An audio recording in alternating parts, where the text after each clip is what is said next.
मौलाया सल्ली व सल्लिम दाइमन अबदन अला हबीबिका खैरिल खल्क़ि कुल्लिहिम।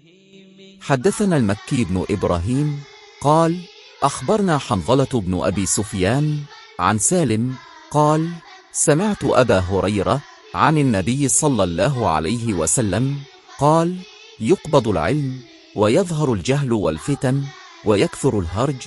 قيل يا رسول الله وما الهرج؟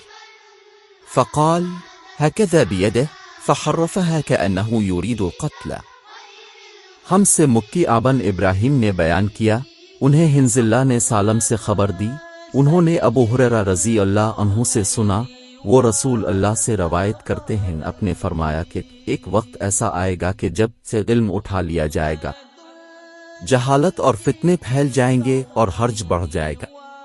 अब से पूछा गया कि या रसूल अल्लाह, हर्ज से क्या मुराद है? अपने अपने हाथ को हरकत देकर फरमाया इस तरह, गोया अपने इससे कत्ल मुराद लिया।